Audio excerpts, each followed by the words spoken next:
Hello, the internet, and welcome back to another episode of Dbacks Dispatch. We are your hosts, Gabriel and Brandon, and today we're breaking down the very successful series against the Philadelphia Phillies. It seemed like at some point, especially after that first game, that it felt like it was truly over for this team, especially with the Mets and the Reds both winning their game. So at some point, I felt like the Diamondbacks were dead in the water, and then they were able to come back and still win the series despite a lot of issues. I think mostly concern the bullpen and even the offense, but we'll get to that in a little bit. But first, I just want to welcome everybody that's in here, everybody that's in the comments, everybody who is joining us later on after the fact on Spotify and Apple Podcasts, wherever you may listen to your podcast from. Be sure to like, comment, and subscribe if you're watching here on YouTube, and hit the notification bell. And remember to rate and review on the podcasting app of your choice. Also, if you're on Twitter, on TikTok, or on Instagram, check us out at Dbacks Dispatch. If you're on Discord, be sure to check out our Discord. It's always popping up in there. The Discord link will be in the description, and also, I believe it's pinned to our tweets. And you can also check out our great written articles after the fact to do the recaps from our producer Josh on AZ Snake Pit. So I guess before we dive into this, Brandon, how did you feel about this series in general? How were you feeling after the first game? Were you dooming the way I did for like about half an hour, or were you like, hey, you know what, we do have we do still have two more games to go? So I was a little angry after game one because we were right there most of the game, and we had Punford in there, and it just like we had every chance of winning those games. And I was like, we have to win this series, and I thought we had a good chance with Taiwan Walker going in game one, and the fact that we lost that one, I didn't feel great about it because Mets and Reds won that day. So with that loss, like that put us like in a very difficult situation. But I'm glad that the fellas kind of just, to say what Tori says and what a lot of fan base hates, they flushed it, and they went on to the next day and started from scratch. And they played really really well on Saturday and Sunday to get the series win. So we're still like, I know the standings say we're one game back of the Reds. It's really two games back because of the tiebreaker they have on us. We have to finish one game better than the Reds, and we'll kind of go over those, how that wild card implications will kind of go over. But I thought the series as a whole, it went pretty well outside of the Woodford thing that happened on Friday. Like that's the only negative you could really say. Blaze had one error on defense, but like he always does, he makes up for it later in the game. Yeah, and I think I would agree with you. Really, truly, the main issues in this whole series in general were, at least in the first game, it was the offense. The offense did struggle as they had throughout that Giant series. They went over six with runners in scoring position, and you could see it in the box score. They got 7 hits and 3 walks, so you would think that would be enough for them to score more than 2 runs. But unfortunately, they just were not able to score guys when they were on base, and especially for a guy like Cattell. Cattell went 3 for 4 in this game, and I think you have written down here he was 6 for 13 with the double and a home run for this series. So Cattell really came out and basically just owned the Phillies in this series. So that's the Like guy he that, did in the NLCS in 2023. and he was the guy that we pinpointed in the last episode where we were talking about, like, Martin needs to turn it on. He needs to turn it on now because of how bad he's been for the last almost month or so.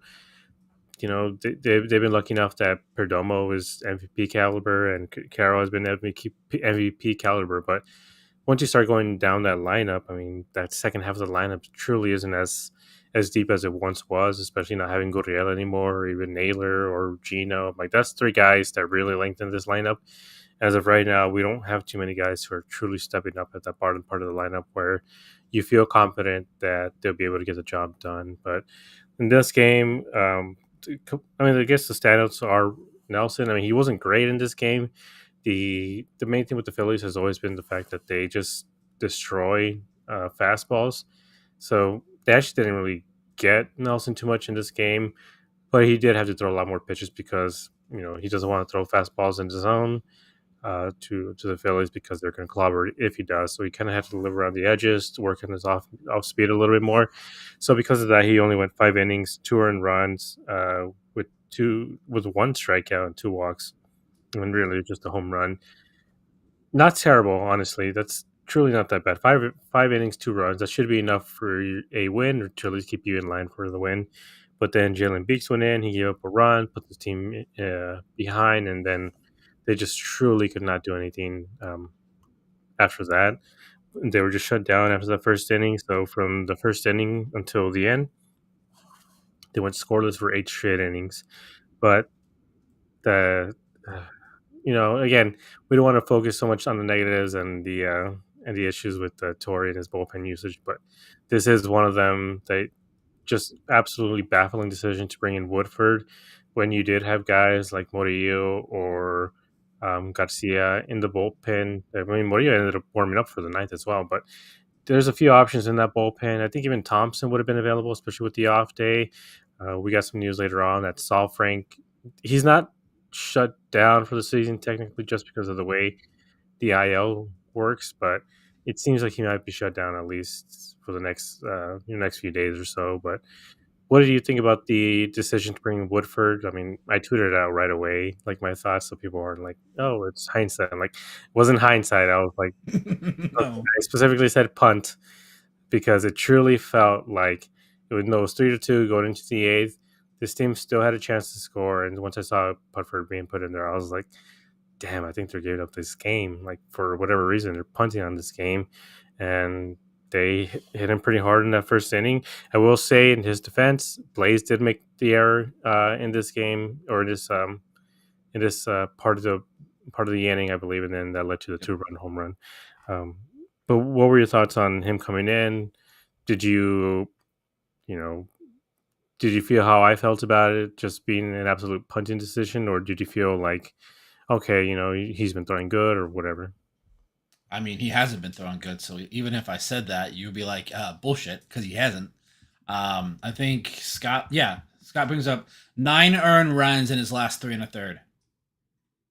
That's no, no. I mean, I'm glad I didn't watch this game live because I probably would have been like you. I was working at the time, so I was like kind of checking my phone, and then I saw your tweet, and I'm like, yep, it's freaking spot on. Like I truly feel anytime that he's brought in, his job is just get as many outs as he can, regardless if he gives up a lot of hits and runs. He's basically saving the bullpen, and the fan base has not been on board with him since literally the start. Like I'm sorry, like most guys when they're DFA'd for a reason, and that's because they're not good. I just it really does suck that it took Hazen this long to see that out of DeSclafani and Woodford. I know everyone likes to blame Torrey, but I want to yes, I think they're both partially to blame.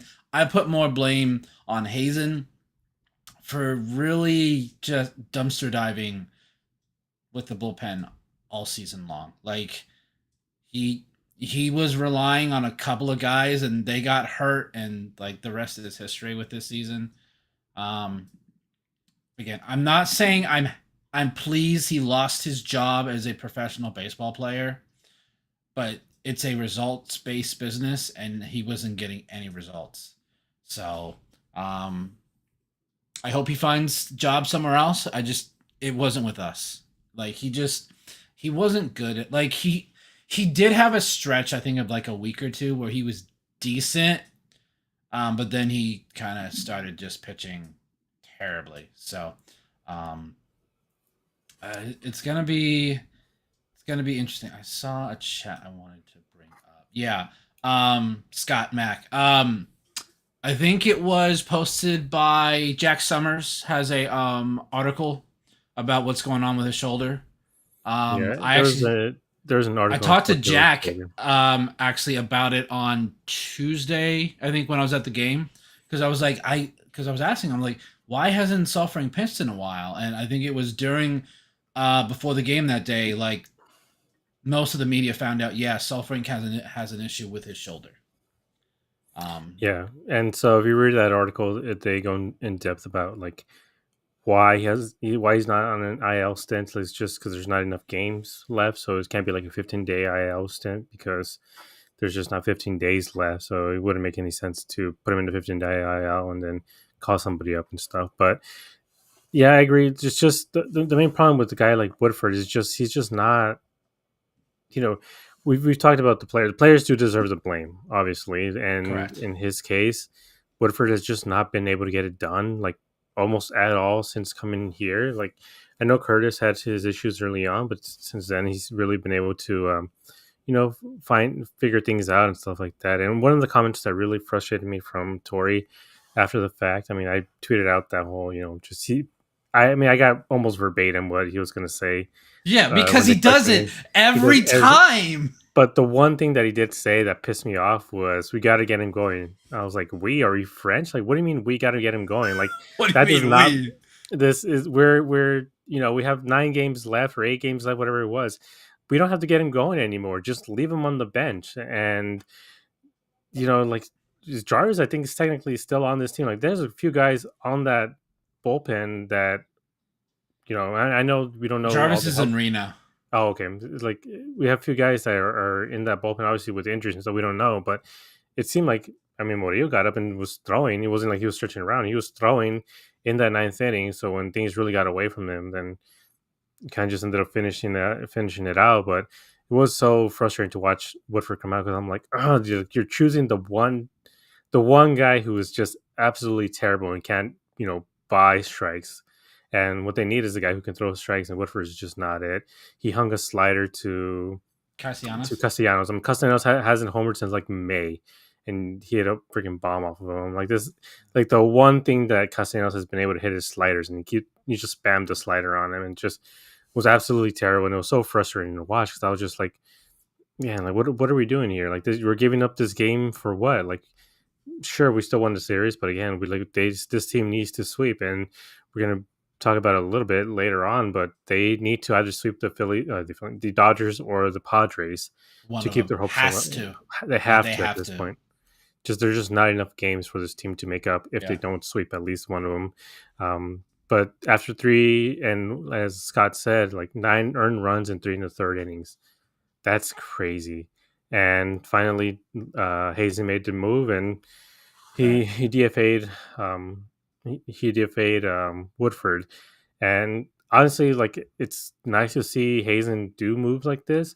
It sucks that it takes him so long because it was him with Sclafani, Mantiply. Remember we held on to Mantiply for so goddamn long for who knows whatever reason. Mantiply, I get because I think that it was like, yeah, he was an all star for us for one like, year. like 3 years Um, ago.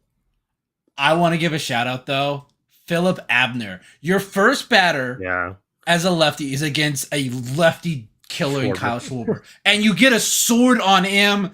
That's and for those of you that don't know what a sword is, it's basically when you strike a guy out and like he completely turns his body, like it's like he's putting a sword like this, like Yeah, it's so nasty. like it was nasty. I was like, all right, here's another lefty that we got, and I don't think we talked about it because it happened between Kyle Backus got sent back down to Reno, and go look at his numbers against right-handed hitters. That's why he went back down to Reno. Not very good. Yeah. And quickly, Jeff Irving says, bizarre we had so many relievers unavailable after an off day. This team's pitching health has been unbelievably terrible. Kaplan has some blame here. And that's something I do agree with that. After an off day, you would think, a lot of the bullpen would be refreshed and ready to go. And it is late in the season. So obviously everybody's dealing with stuff. But this is something that we were seeing like a couple of weeks in, a couple of months into the season. So there shouldn't have been so many issues with guys being unavailable that early and even this late into the season because it's like half of these guys haven't even been pitching in Major League Baseball like until the last couple of months. So you shouldn't have this many guys struggling in this way. Even Red Sox Nation is saying that I think that Kaplan should stick around. This is his first year and had to get settled in. And our pitchers had to get used to him. I think lately our pitching has done I better. Yeah, I don't think he's going anywhere. I think for the most part he's done pretty well. Yeah, the start of the year It did not look very good, but I think if you just look at the season as a whole, I think the starting pitching has looked pretty good. So I think he's going to stay. I just I know everyone wants a scapegoat. I don't think there's gonna be one. Yeah, I think if the pitching had stayed as bad as it was, he would be gone. But because of Gallen turning it around, Erod turned it around, even Fott to a certain extent has been turning it around. So we've had quite a few guys that have been able to turn things around and have become elite once again. So I don't think he's going to be let go. If he is, I'm not going to cry over it. I'm not going to be like, oh no, maybe they should have kept him. Like, yeah, you know, this team Yeah, was terrible like under him. I'm not gonna be like, oh no. Like if they fire him, I'll be like, all right, who are you gonna bring in to? Because for me, I think if they do bring in someone new, it needs to be someone that can fix whatever happened to Fott in the second half of the year. Like that's the Mhm. big one for me. I think Gallon. I think that thing has kind of course corrected itself with McCann. I think he just got. I think he just got his confidence back in his fastball, and I think that's what really helped him. Um, Nelson just needs to continue to develop. Keep him in the rotation. I swear, if you guys put him in the bullpen next year, I'm gonna be so pissed. I'm like, yeah, it's literally 2 seasons in a row in the second half. He's literally your best starting pitcher. Yeah. Um, I mean, Jeff is saying, I mean, this is what I was going to bring up as well. He says, name a single pitcher has taken a major step forward under Kaplan.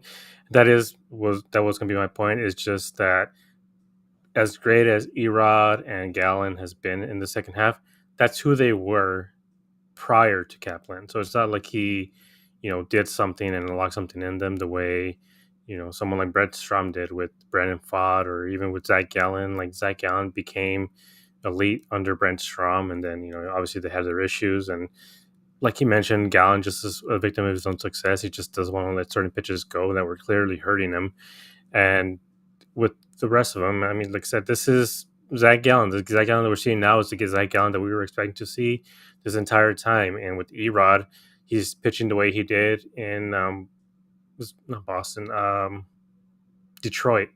He's basically pitching the same way he had in Detroit. Is just with the injuries and everything else, you can see why he was struggling so much. So I agree. Like you said, like if he gets fired, I'm not gonna cry over it. But also, if they keep him, I'm like, okay, let's just see. Was it just the first year thing? The main thing for me is just the fact that he was brought over as this supposed health guru and keeping pitchers healthy, and everyone just got injured. I put up a list, and there was like 20 pitchers that like have been injured under Kaplan. So I don't know. I don't get it. It's just I don't know what he's doing or what system that he's been putting out there. Players seem to like him for the most part. I don't think any of them have ever said anything the way sometimes they would express themselves about Strom. So I really don't know. I think I know that no one's really gotten better under Kaplan, but the fact that this like the starting pitching for the most part the second half of the year has been probably one of our stronger units on the team. Like if they had continued to just plummet, I'd be right there with you. I personally don't think they let him go unless they want a scapegoat. Unless Hazen doesn't want to fire Torrey because he feels like, oh, you did a good job. You got us right into the thick of a playoff spot. Maybe we end up falling short. Maybe they fire him. Maybe they fire a hitting coach. Like it's not. I personally don't think it's not going to be Torrey. It's not going to be Kaplan unless Ken Kendrick gets involved and pulls another one thing that he did about a decade ago where he fires everybody. Yeah, and having that happen, I think there's too much dysfunction. I think personally, if he does something like that, because you can't just fire everybody. I mean, it worked. He fired everybody in mid 2010. They made it to the playoffs the year after. So these moves hurt and they're hard to work through, but you're able to get good results out of it. But I guess we can either talk about it now, or we can talk about it in the end. But did I want to bring up the point that they're talking about in the comments about the bullpen, because like you're mentioning about the fact that they, Woodford, like you said, like I think it's I don't even know, like 60-30. The fact that Hazen got Woodford in the first place, but also that Torrey just continued to use him, despite the fact that he just has nothing. But Jeff Irving is saying the culprit is Hazen for going to the second half with the top three players in the NL and no bullpen, and that's something that I was really frustrated. I mean, I was frustrated with this last season when they went to when it went into the deadline and just picked up Puck and what was his name from Dylan the Floro. Floro. Floro, who wasn't all that great to begin with, but we're looking for a guy like Tanner Scott or whoever. Like this, there's quite a few guys that this team could have gotten. AJ Puck was great for this team, so with that one I'm fine. But it felt like they needed at least two more guys in that bullpen, in that back end, especially because Paul Sewald's massive regression. You felt like you needed at least a couple guys back there that you can comfortably rely on, because the only other high leverage arm that we had was truly J Mart, and being a rookie, and Torrey was not going to give him the mantle of closer. I mean, he didn't want to give it to him this year, but he definitely wasn't going to give it to him last year. So they needed to go out and get at least a couple of high leverage arms, and he did. And this season, he didn't do any of that. Like, I don't think we traded for any sort of relief pitching other than Hoffman, maybe. And even then, they put him up because there's just literally no one else that they could brought up. But it was just something that, as big of a deal as we're making now about this team being in the playoff chase at this point in the season. We were talking about, was it September 20th or 21st? We're late 21st. September, and this team is one game back. Imagine if, and not just not selling, like I think they could have done a soft sell, but imagine if they would have kept, like I mentioned before, Merrill Kelly or Naylor. Where would this team be? This team would be in first place, or not first place. This team would be in that last wild card spot, and I don't think there's a way you can change my mind about that fact. And They might be right with the Padres. with the Padres, I mean, there's 6 games behind the Padres right now, and if they would have kept at least both of those guys, because again, we don't have a first baseman. The first baseman that we got, Tyler Locklear, was terrible, and since then there's been a revolving door trying to find somebody. So imagine if we would just kept those two. If Hazen would have told Ken Kendrick, hey, so like I wasn't getting any sort of real deals. I want to keep at least these two guys, because again, they didn't have enough guys for the rotation in general. Like, this rotation was already slim enough as it was. They had no backups for first base. Like, Pavin Smith was already injured, so they had no backups. We got lucky with Chris Matt. That could have been really, like, that could have been a crack. Like, that could have been like all of the other bullpen moves that Hazen has made. Like, that could have just been a whole crash and burn. We got really lucky that for the most part, he's been really, really solid. And I think him in the bullpen is like, he might end up being a high leverage guy, because because of that changeup, he's going to be able to get that swing and miss, which is what you want out of that high leverage guy. When like there's a guy on like second with like 2 outs, you want to be able to strike a guy out. Or that changeup, maybe they swing at it and they soft roll over to second if it's a right-handed hit. Like, that is completely like, that's why I think he might be used more in a high leverage, because they're gonna need that chase. They're gonna need that swing and miss. In the comments you mentioned how many guys got moved: Duran, Helsley, Bettner, Miller, Camilo Doval. A lot of guys got moved at the deadline. Obviously, these are more high price guys, and maybe this team wouldn't be so keen on on trading for. But still, it's like, imagine if they got one of those guys, or a pretty damn decent back end reliever. This team has no bullpen, and if they had one of these guys, again, like, imagine where we would be. This team, again, could be in the 80s plus win column right now, but instead, they're a 3-game swing. Like, right now, a 3-game swing. I think we're at 78 and 77. Yeah. So if we're at like 81 wins, that puts us like 6 games over 500. Mm-hmm. We're above the Mets. We're above the Reds. So we have that third wild. Like I've talked about this countless times. Just like, take any of the 600 million blown lead losses that we have. Give me 5 of them. That's all I want. Just give me 5. I'm not asking for half. I'm not asking for 30 of the 40. Give me 5. And we're in a playoff spot right now. And maybe we don't have to stress about, oh, we have to win 5 or 6, or we have to win all 6 of our remaining games. Yeah, yeah. I mean, we probably would have been in control around Destiny. At this point, we're kind of relying on a lot of other teams to get the job done. But moving on to game two, again, we just flushed it, as Tori likes to say. Um, I did tweet out like a little bit afterwards. Like, I mean, it's the way I felt coming out of the stadium. As frustrated as I was, being like, "Man, it's over." I did think, I'm like, "Oh, you know what? There's still two games left in this series. They can still take these." It wasn't going to be easy, but I felt like they were still capable of this. But in this game, it's Gallon versus Zach Nola. Gallen versus Aaron Nola.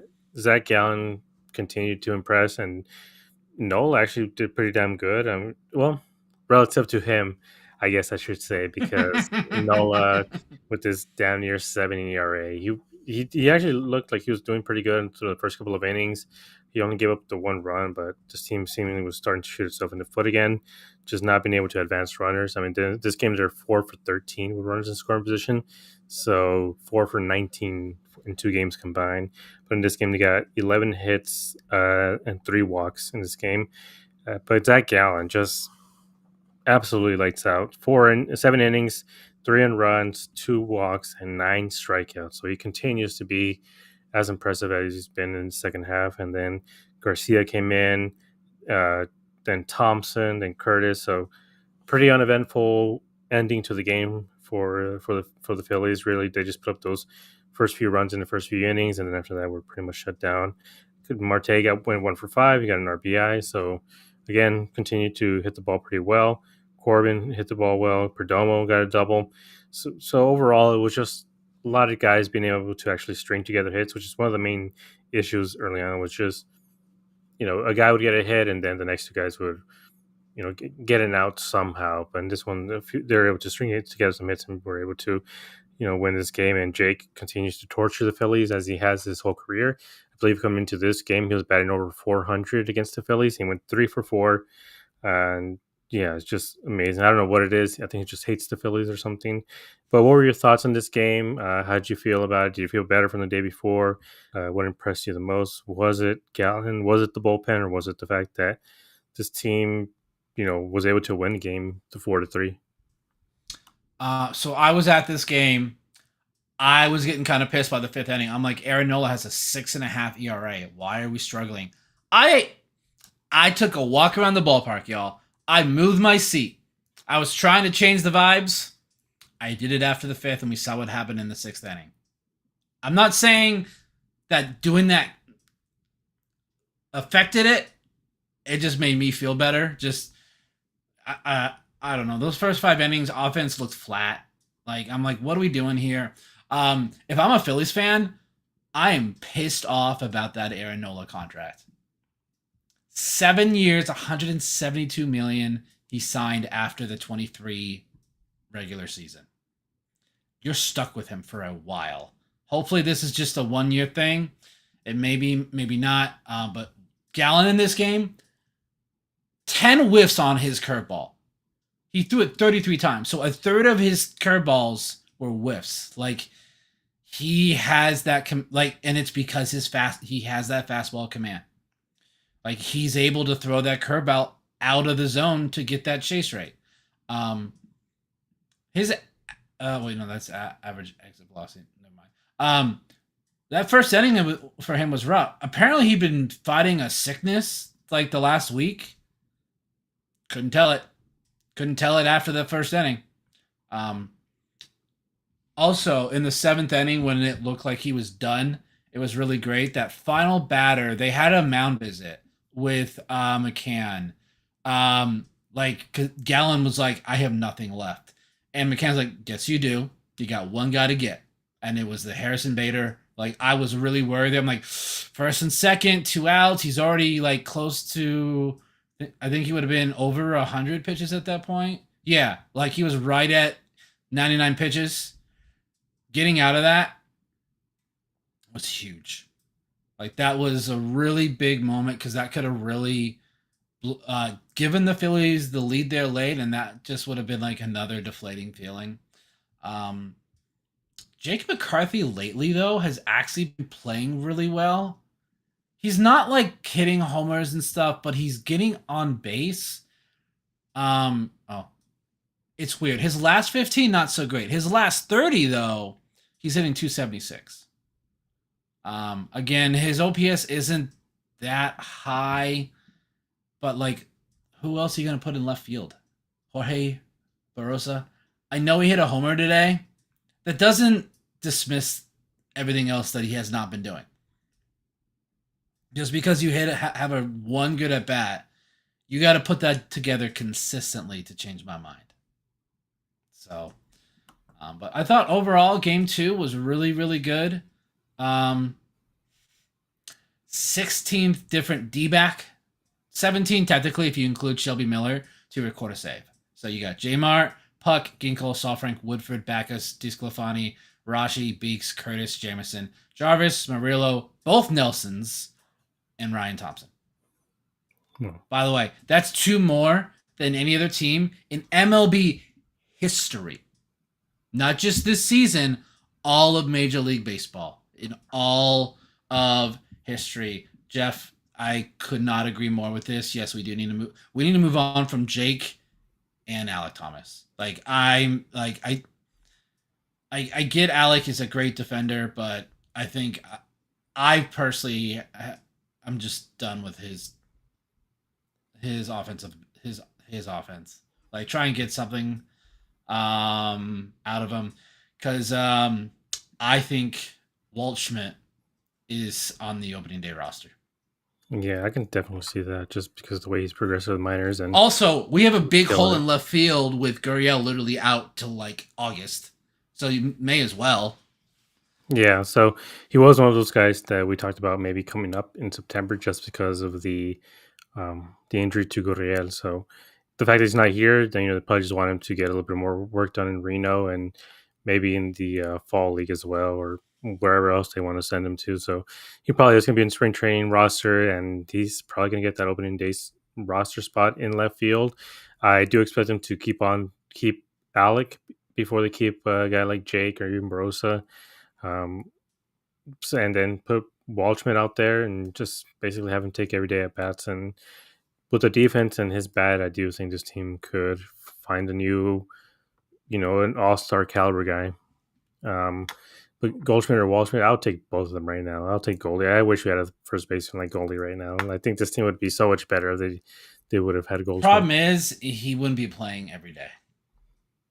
He'd be a platoon. I think Goldschmidt is at that point in his. I mean, maybe with at least for this season, like maybe with the way Torrey would use him, he probably using as platoon player. But he has over 150 games with the Yankees. He's going to play in all but like 4 or 5 games.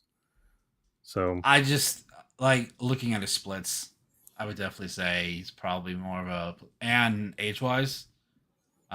Just me personally. Like I know this fan base loves Goldie. And I get it. Like, especially Brett. Literally, it's his idol. I don't know. Like, I guess it depends on how much. Because I think he only signed a 1 year deal with the Yankees. So, yeah. like, definitely could there. Yeah, they announced it on the broadcast today that Lawler's no longer playing in the field. They are not they want to work with him, I think, more on third base. So if he does play, it's as a DH, which I can tell you it's not going to be in a Gallon start because they're going to need McCann behind the plate, and you cannot take Gabby's bat out of the lineup. If Gabby's not catching, he needs to be DH because he is killing. He's been on an insane tear since he came back. Like, let's take a look. What is Gabby's last 30? Like, it's got to be... his last 30 he's hitting 311, 378, 491. So that's just over an 800 OPS. So, yeah, you're not taking that bat out of the lineup. And we said it weeks ago. That red series is going to cost us our season. That red baloney rain delay is going to cost us our season. Yeah, I mean, we felt it even at the time, like how frustrated we all were when because we lost Gabby too. Like, And not just him. We lost. Was that Mena Yeah, or Montes de Oca as well? He got injured after that. Like we had like three or four guys go out with injuries, and a couple of them were out. Are out for a couple of years almost now, because of that BS rain delay. Like it was one of those things where I'm like, if I could, I mean, it was just what an Apple TV game. Is that like that yep. was the reason why they didn't want to stop it? I would I just Who knows? I can't remember what pitcher it was, but he just grabbed the ball and just kept throwing it back to the umpire, just kind of like in protest that he just didn't want to pitch during this freaking hurricane. So they should have done something like that. Just kind of just say like, nope, nope, this ball's not good, and ball's not good, and just kind of protest it until the game was over. And then I do think, I mean, that's it. The Reds have the tiebreaker. Obviously, this team messed up and screwed themselves and shot themselves in the foot because they weren't able to complete the sweep here at home, which they probably should have as well. Yeah. But still, having losing Gabby when they did and losing him for so long again, what if Gabby didn't get injured? Like you could be talking about this team being in that wild card spot, comfortably there, but instead we had to still play for it because we were out. Gabby wasn't there, and we had to rely on Herrera for so long. Or, even with McCann now, so it's just frustrating when you think back in this season about what could have been, what should have been, and that's Yes, definitely one of them. it is Raingate, The and rain gates. I'm going to keep using that. I just want to go over a couple of these chats. Red Sox Nation, it's crazy to think that we were so far behind. We were 10 games back on August 1st. August 1st, we were 10 games back. That was right after the Tiger series, and that's right when we started that ace. Like that Tiger series was ugly. Like you could tell Yeah, they were checked. Like when you talk about checked out, we're talking about that series. And now, yeah, we're so close. If we could have just played like this all season, yeah, like if they could have just played like this all season, who knows where we'd be right now. yeah. But that was it for game two. It was a really good game. It was a good bounce back for this team because I believe they had already lost two in a row, and Gallon did what he had done for the most part in his Diamondbacks career, is just putting a stop to the losing streak, and was able to pitch out of his mind for this game. And then they were able to come back for this game, and this is the game I actually had penciled in as one of the more tougher ones, if not the toughest one of this series, just because Yeah, Ranger Suarez has been elite this season, as has yeah. from I his thought career. when I was looking at this 3 game stretch, I was like, this is probably the one we lose because Ranger Suarez is dominant. Yeah, and I mean, Happened today. he's truly like a top 10 ERA, not just ERA guy, but top 10 Cy Young Award getter for this season because he had a 2.87 ERA coming into this series, and he's a lefty. This team struggles with lefty, so it really felt like this, with this game, with even with the Erod going with as great as Erod has been, I think every time he comes out and he gives up some hard contact, I think all of us kind of hold our breath and are like, all right, so which one are we getting? Are we getting the guy who's going to give up 5 runs, or is it the guy who's going to shut the team down? And that's what he did. He shut them out. Went 6 innings. He came out for the seventh, struggled a little bit, and he was taken out. But he got his season ERA down to 4.91. Again, not great, but where considering where it was, he had like a 6.5, close to a 7, near the deadline. So the fact that he's able to drop it this much is impressive. Last 7 games, 3.52 ERA. In this game, he went 6 innings, no runs. So really put this team on his back. He got 5 strikeouts. Really kept the Phillies off the bases. I wrote down some notes here. Both Schwarber and Harper, who are the main guys that we feared were going to go off in the series, were pretty quiet. They went 5 for 25 combined. That's That's a huge. 200 batting average for those top two guys in that lineup. So they were able to keep him off the board, and thankfully that's how you win games. You got to be able to pitch to the best guys, and you got to be able to get to their best pitchers. In this case, they were able to get to Suarez. To quote Skip Bayless, they unleashed and unloaded with girth and tonnage all over Little Ranger Suarez and the Philadelphia Pathetics. So that's absolutely unloaded on Suarez in this case, and really made him come out of the game really early, which is key because, Four again, innings, yeah. they do have a good bullpen, but you're at least able to put the pressure on them. He only went 4 innings, 6 earned runs, 8 hits, and only 2 strikeouts, and gave up an absolute bomb to Corbin Carroll. Lefty on lefty violence from him. And yeah, he was just able to. They're just able to get to him in a way that I truly wasn't expecting them to. Like, honestly, thought he was gonna go like 6 innings and maybe a couple runs, Two, but yeah. I truly wasn't expecting this sort of performance from the offense. And for the most part, they kind of kept the pressure on. They scored in the sixth and the seventh and the eighth, so they really put the finishing touches. Because something that we've talked about a lot before is just how this team would score in the first 2 innings, which is they did in this case 6 runs in the first 2 innings. But with how inconsistent Erod has been, and with how bad the bullpen has been as well, 6 runs in the next, was it 7 innings? It could have gotten, they could have lost the lead. We've seen that happen a lot of times before. But how did you feel watching this game? I mean, who do you want to highlight? Do you want to highlight Erod going 6 innings? Do you want to highlight the offense? Corbin Carroll got his 30-30, so first I was time. about to say, you didn't bring him. He And set Diamondbacks a franchise record. went 30-30 for the season. Was finally able to get that elusive final strikeout. He also hit his 31st home run, and in total, Marte went 6 for 13 in this series. So, what stood out to you? Who do you want to shout out, and what do you want to talk about? Uh, I I I don't know how Carroll got 30 stolen bases. I truly thought he wasn't, because he was at like 18, I think, like a month ago. I'm like, there's no, like, the way that he'd been running, I'm like, there's no way he got it. And I love how when he got number 30, didn't even have to force a throw. Like, that's how good of a jump he got. 30-30 is really impressive. He's the only one in franchise history to do it, which I still thought was weird. I thought Gonzo would have at least done it once, but I guess he wasn't really a Yeah, he was never base much of a stealer. runner. No, So that kind of the only one I makes remember sense. ever having any sort of mix of power and See speed. why?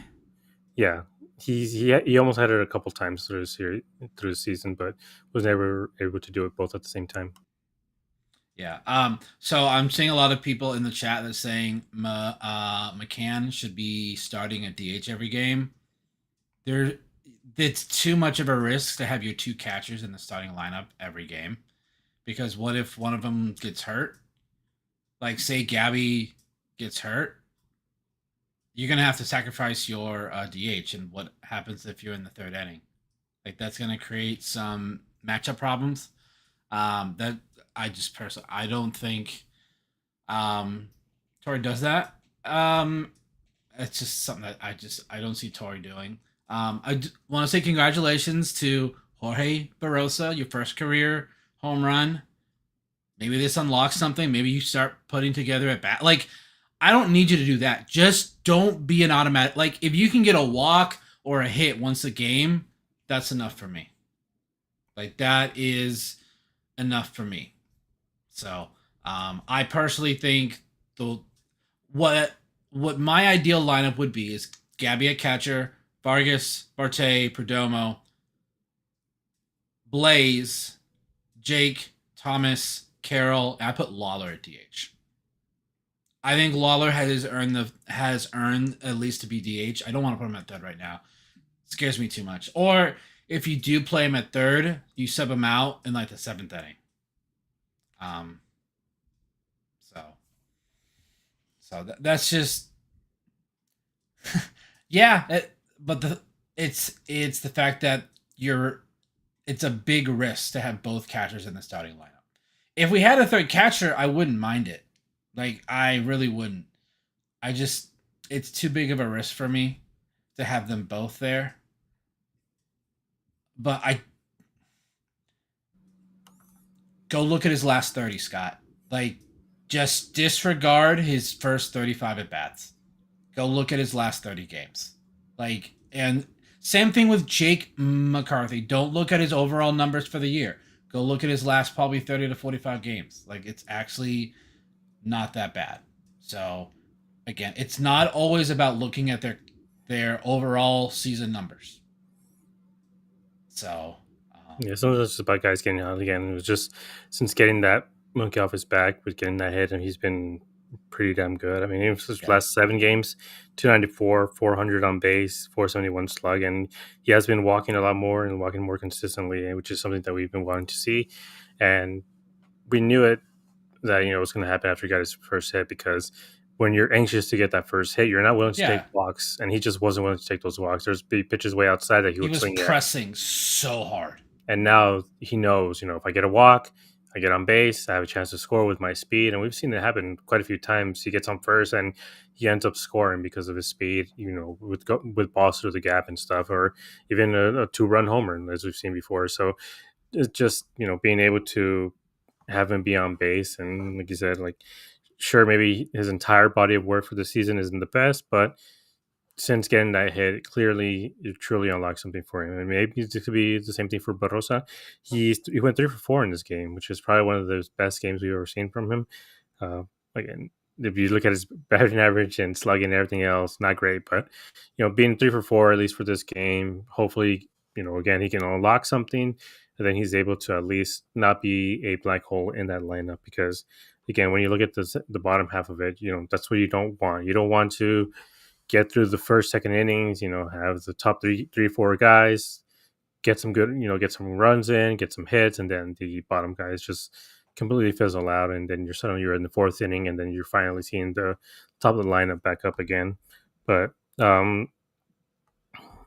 so So I just want to address Scott. He's like he just wants to see one game with Gabby and McCann. Every Gallon start.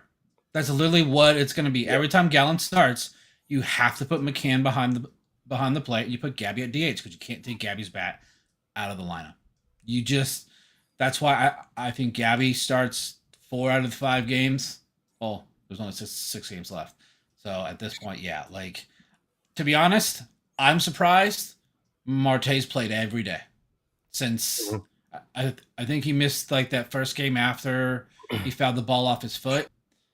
But he's pretty much played every day, and I'm glad. I'm like, please do not feed into this agenda that certain people have about you being soft and weak.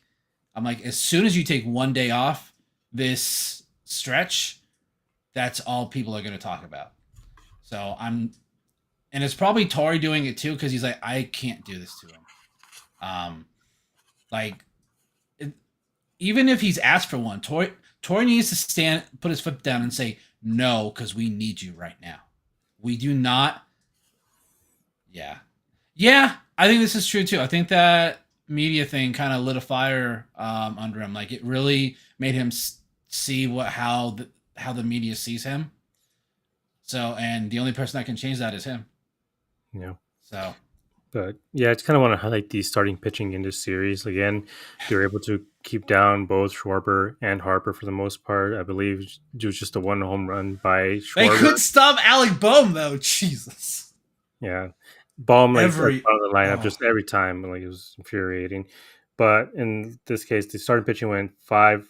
Ryan went 5 and 2 runs, Gallon 7 and 3 runs, and then Erod with 6 innings and 0 runs. So they combined for a 2.5 ERA in these starts. They averaged 6 innings. So in total, it was 18 innings, 18 innings of work, which is huge, especially with this bullpen, that's with how huge. bad it's been, which is how taxed it's been. They truly have been continuing to really put this team on their backs and just push forward. And we see why this team decided to go to the 4-man rotation, because sure, like Chris Met has been great, but the guys who want out there as often as possible right now, it is Ryan Nelson, Zach Gallen, and Erod, especially when they can go this deep. And as great as Chris Met has been, he was around 5 innings mostly every Yeah. start, and the fact that Erod was able to at least get into the seventh, he didn't make it through it, but he was able to get there. Is speaks volumes to how what this team has been able to do. And I think you have these stats in here.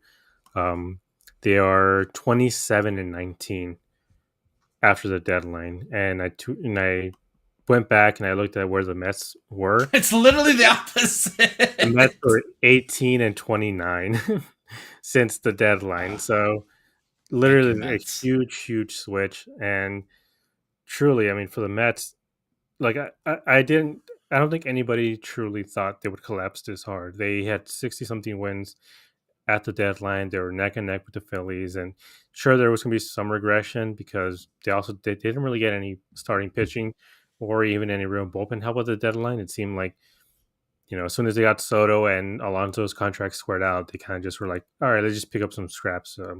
These They things. made a lot of moves at the deadline for their bullpen, and it just hasn't worked. Like Yeah, Ryan Helsey has not worked out for them at all. yeah, just not maybe making the right moves. I guess. I mean, Halsey was on a slight downward trajectory when they got him. Like he had started off pretty good, and then he truly hadn't been all that good in the last few outings. So I think they just got him at the wrong time. But like again, I don't think anybody foresaw them being like 11 games under 500 after the deadline. And we could always expect a bit of a collapse, but this is why I was so frustrated that this team sold and just said they were going to sell 2 weeks before the deadline, which is this in this situation where you're like, well, there's still like 60 games left. One of these teams is going to falter a little bit. I didn't think it was going to be the Mets. I thought maybe the Cubs might have, just because we knew their issues with the K rate, and not having the best starting pitching either. But even to a certain extent, the Cubs are also on a bit of a downward swing. And again, as great as they've been, they just got swept by the Reds in a 4-game series. They got shut out, I believe, twice in these Yeah. 4-game sets. They're 5-5, so they lost 4 in a row. Again, they're still going to probably be the top of that wild card, unless the Padres have something to say for it. But it's going to be the Cubs and it's going to be the Mets playing against each other in these next 3 games, and I think that's kind of what we can transition to now, which is talk about the playoff implications of this win, of this series win, where the Diamondbacks, again, they looked a little bit dead in the water. They're 2 games out, even at the beginning of this weekend, and then after losing that game, you're like, damn, that's 3 games. They're able to come back, and they won, and now they're 1 game behind both the New York Mets and Cincinnati Reds. So I guess my question for you, Brian, is how do you feel right now? Do you feel confident, or do you feel like, you know, come, Friday, that this team might not even be in the race anymore? I've said it all year. As long as they have not mathematically been eliminated, I have hope. Um, I think making up 1 game in a week is very doable. But the problem is we need to really truly make up 2 games because of that Reds tiebreaker. So 2 games, I still think is doable. I know the Reds are on a 4-game win streak, actually 5-game win streak right now. They won their final game against the Cardinals, and they did a 4-game sweep against the Cubs. Thanks, Cubs. Thanks for that. You couldn't at least take one of those games. Um, I like, to be honest. Like, I know we've been focused on the Mets like for the last couple weeks. My focus is on the Reds now, because right now, if we do exactly what the Mets are doing, well, actually, are we? Oh, yeah, we're still 1 game behind them. So, okay, so we are relying on the Cubs again, because the Cubs and Mets play first this week. I said last week that I would love a Cubs sweep of the Mets, because I had my fingers crossed Nationals win at least 1 game against the Mets. They won 2, which helped us out a lot because of us losing on Friday. I do have hope. I do. Just because I think we're playing really good baseball for the most part right now. Like, that was the biggest my biggest frustration, because I'm like, I know this team is talented. I know this team on paper is better than the Reds. And probably not the Cubs. Cubs offense all year has been pretty much consistently good. But I'm like, most of these games we're beating ourselves. Whether that's bringing in guys late in games that should not be there, just playing awful defense, just self-inflicted. So, yeah, my only thing that will deter my hope is kind of what's being brought up here in the chat. They have an easy schedule. They play 3 against the Pirates, 3 against the Brewers. Are the Brewers going to have anything really to play for? I mean, yes, they currently have a 3-game lead over the Phillies for that number 1 spot. So if if that can stay at 3 until Friday, then I think we have a like they might actually attempt to play. But also like it's you're gonna have 3 or 4 days off once your season ends. Like you don't want to not try for 3 days and try and turn it on. We've seen how that's happened with the Dodgers before, where like they clinched like 2 weeks before and they kind of coast and they would always lose in that divisional round. Like I don't know if that would be a smart idea to kind of not really try. I mean, they might put out a lineup that's not exactly competitive, but I think if they're playing, like these guys are gonna play hard. Like Christian Yelich has played really, really well this year because he stayed healthy. So I need Paul Skeens because Paul Skeens is pitching in that series. I need Paul Skeens to be Cy Young, best starting pitcher in all of Major League Baseball, and shut down the Reds. I And then for us with the Dodgers, it's really bold, but I think we need a sweep. And I know we hate saying the word because we never do it. There's no better time than the present to be able to take care of that. The pitching matchups aren't exactly in our favor. Like it's 3 really good pitching matchups.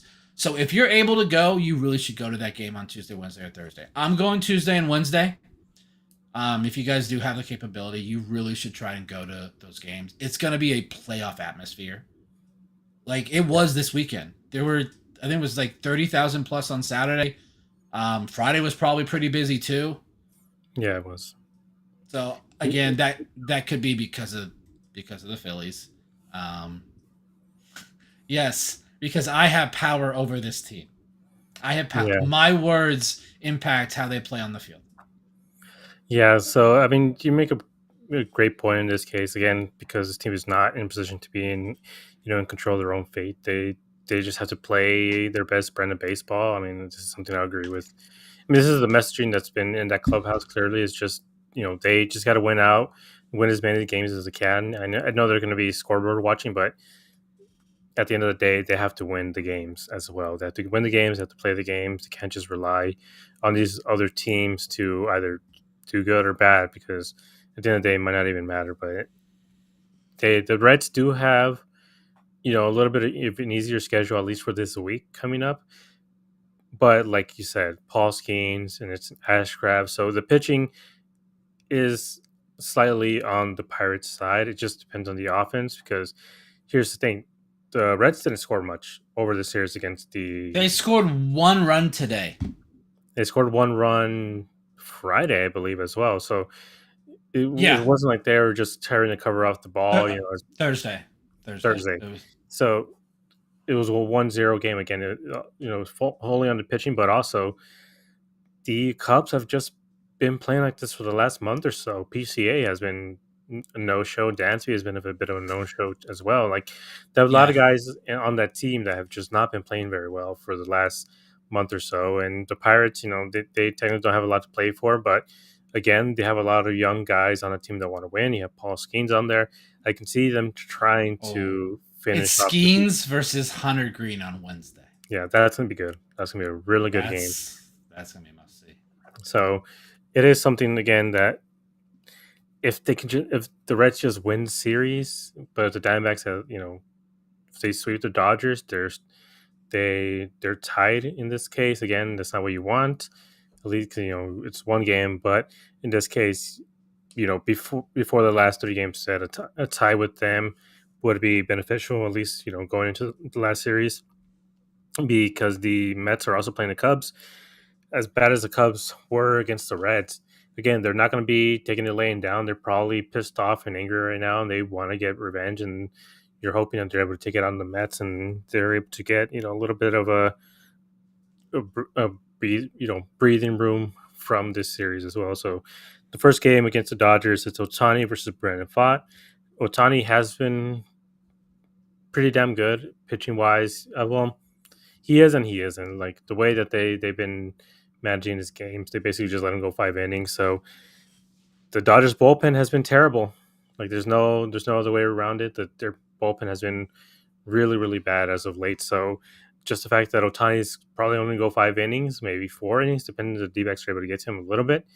They're going to have a lot to play in this game in terms of their a lot of bullpen innings, at least from the Diamondbacks. And then Brandon Pfaadt goes in this game. It's a home Brandon Pfaadt, and coming off of that 9 inning, can't even say complete game, but that 9 inning shutout that he had. Uh, we'll see what he can do after. Then that's Nelson versus Snell. Snell, again, he's a guy that this team has gotten to and can get to. Brian Nelson has been very good. And then it's Yamamoto versus Gallen. The last time they faced off Yamamoto, the team kind of teed off on him, and then again, you get second half Gallen. So the ERAs don't tell the full story, especially in the second half. So I think they're pretty much even pitching wise. It's just going to come down to who has a better strategy, who's going to be able to hit better, and I want to believe that this team is going to take the series. Maybe not sweep, just because not the way it's going to happen, but coming up with the Padres, that's the one series I can see them sweeping, because at that point, the Padres might have it locked up, and they are a team that's going to have to actually rest their guys, because Yeah.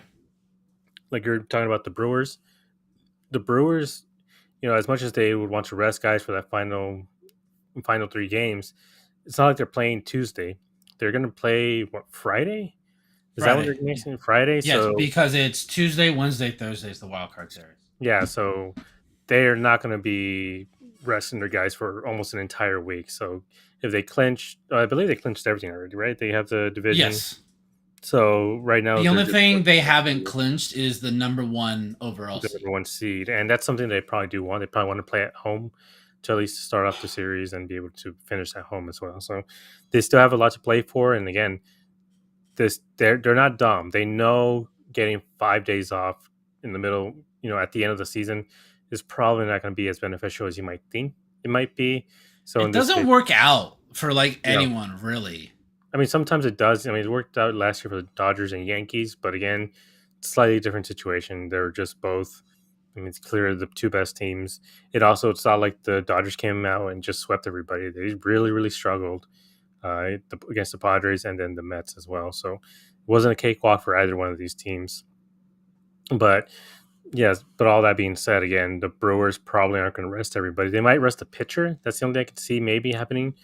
But again, you want to get these guys their reps as well. So it's not going to be as easy as we might think for the Reds. Hopefully, at least that's what I'm hoping for. But I can see them losing at least one game against the Pirates. They're not going to continue on their hot streak, but this is the time for the Diamondbacks to go on their own hot streak as well. And this team hasn't won more than 5 games in a row. This would be a perfect time to win 6 games in a row. Yeah, I was just looking that up. I'm like, they've had a couple where they went 5. And we're currently at 2 wins in a row. So Yeah. it's like you said, it's a perfect time to win 5 straight games. And then if we do win the next 3, I truly feel that we will have vaulted the Mets, and we might be tied with the Reds, or we could even be 1 game up on the Reds. So I think this series is way more impactful. Yeah, and like Scott says, we win 5 of 6 and we're in. So it's either win 3 straight here, which I personally would feel more comfortable with. Trying to win your last 3 games would cause this fan base way too much stress, because we would overanalyze every pitch, every out, every hit, over just everything. Or we could do what Red Sox Nation says, just win the last 6 games. Like that. Yeah. That would. That's easy.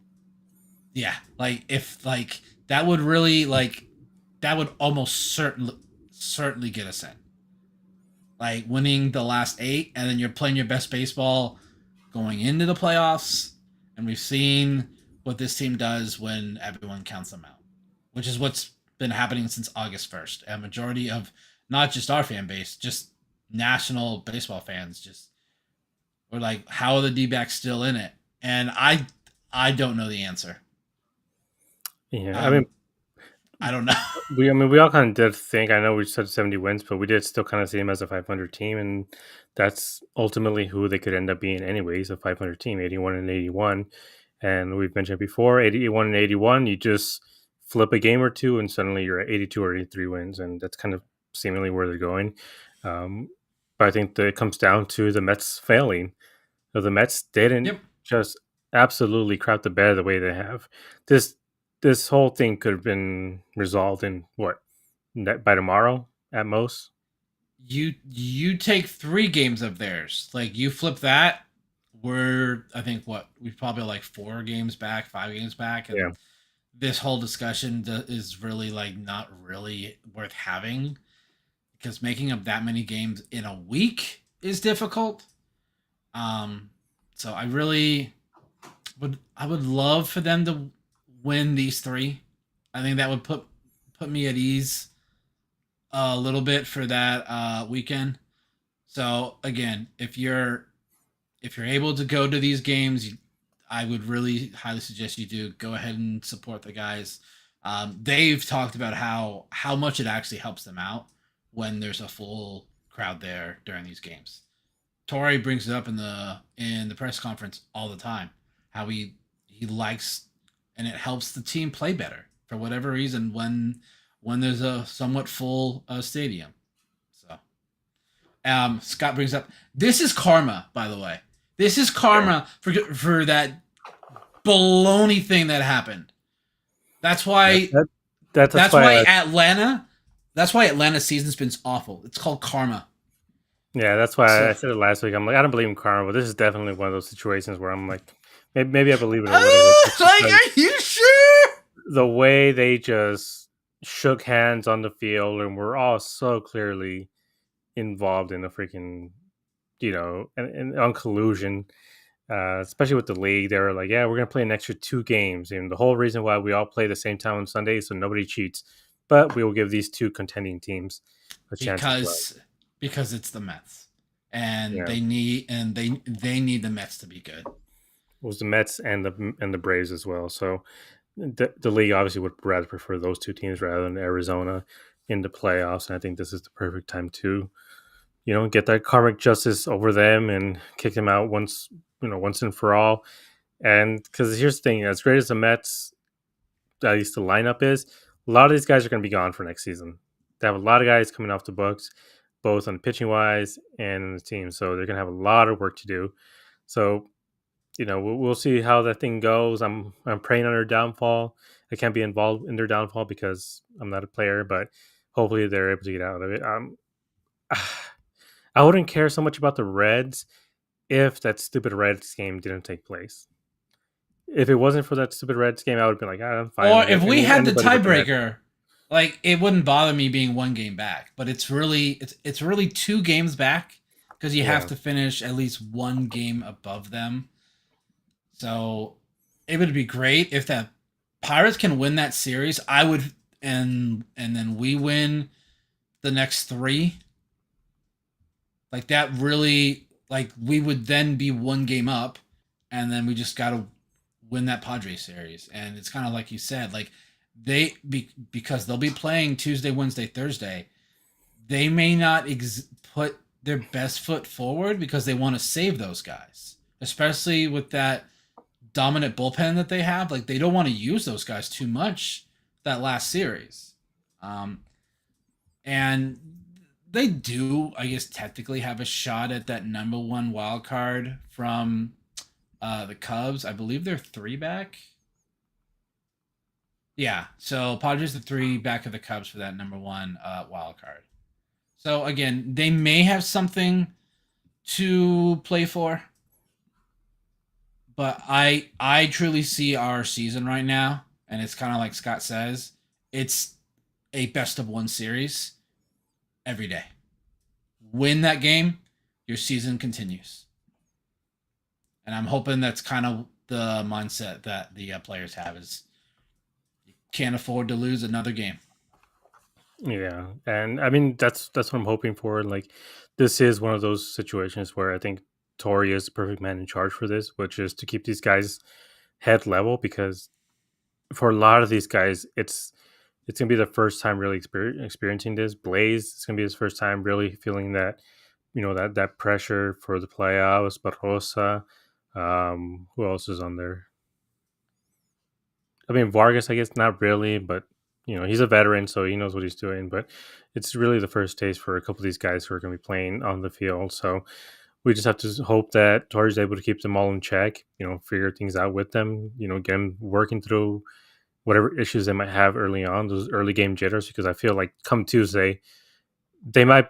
I mean, I guess this team's a lot more open than teams in the past, where they'll be like, "No, just take it day by day." I think that the team is a lot more honest and will be willing to say how jittery or excited or nervous they might feel come Tuesday, because they're all admitting that they're scoreboard watching, which is not something we ever heard from the Goldie years where they were all scoreboard watching clearly, and then they're like, no, we're just focused on ourselves. Like, no, like these guys are really honest and they say what they feel and what they think. So they're all scoreboard watching, they're all getting jittery. So they got to be able to keep their head on straight and be able to work through these issues so they don't get ahead of themselves and you know don't collapse, because that collapse is going to hurt.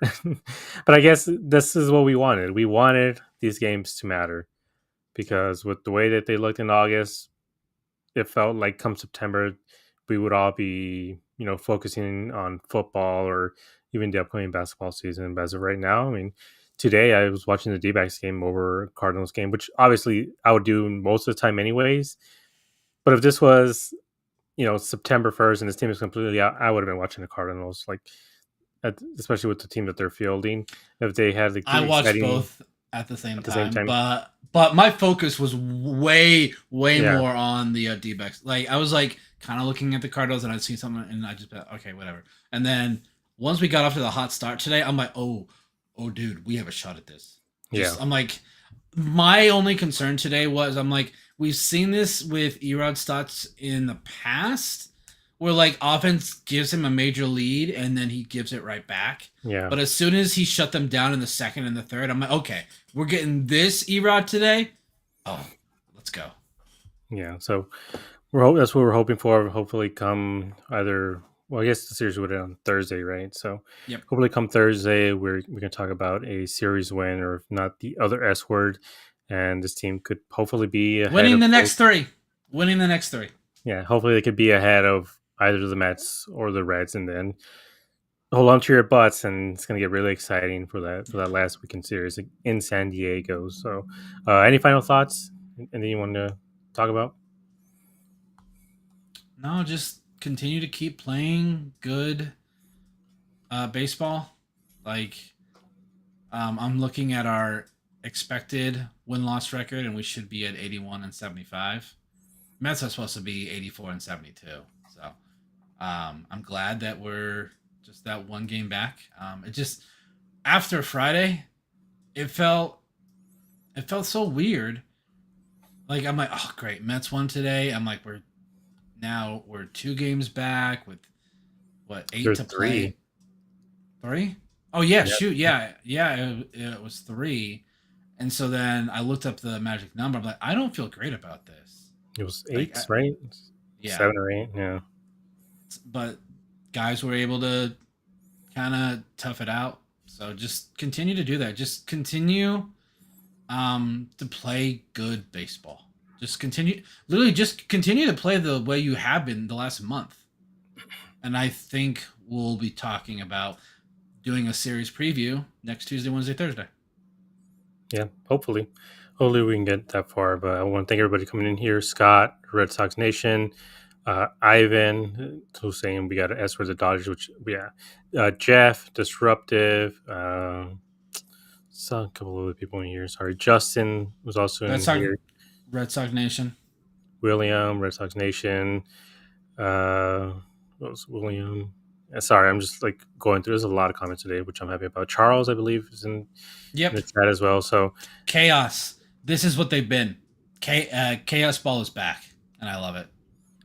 yeah, I mean, it's a lot of high highs and some low lows because of the way that they're either getting picked off or thrown out at second. But that's kind of what you want. You want to put the pressure on these guys.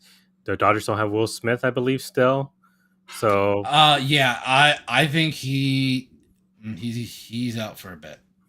So that's the time to run. So as soon as anybody gets on base, whether it's Corbin, Perdomo, Alec, Lawler, whatever one of these guys, we should hopefully see these guys running a lot more. Like I'm hoping they'll play conservatively, because just like the Cardinals, when you play conservatively and you play for a tie, it doesn't always work out. So they got to be able to win and be You got to aggressive. play to win, not play to not lose. That's one of my biggest pet Yeah, peeves in all of sports is when you have a shot to go for the jugular and you don't. Like you got to keep your foot on the neck. yeah, and then Yeah. hopefully they're Yeah. um, Hairline fracture. Yeah, that's what I thought it was. Yeah, he's done. yeah, he's probably done for. I mean, I can maybe. I mean, I guess it depends on how he reacts. Maybe for the playoffs, just as a bat or something like that. But this isn't the same Dodger team that we've seen throughout the last couple of years or even earlier in the season. This is a slightly more injured, slightly worse Dodger team. Again, their bullpen is falling apart, so hopefully the Dodgers are able to take advantage of that. So now, like you said, hopefully come next week, as we talked about the entire season, one good week can completely change your fortune. Yep. So hopefully we're able to come back on next Sunday talking about the possible next series. So until then, we'll see you guys next time, and have a good week.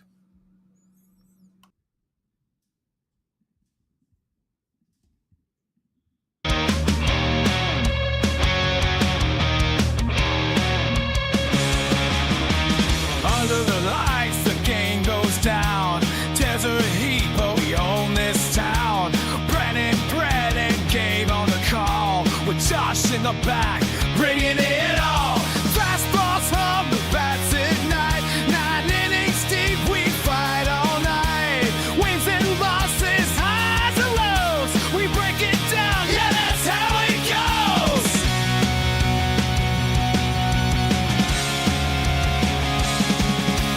Dbacks, dispatch, turn it up loud. We rep the Saints, we make them proud. From first pitch to the final fray, we bleed sun tone of red in this game. So hit subscribe, don't miss a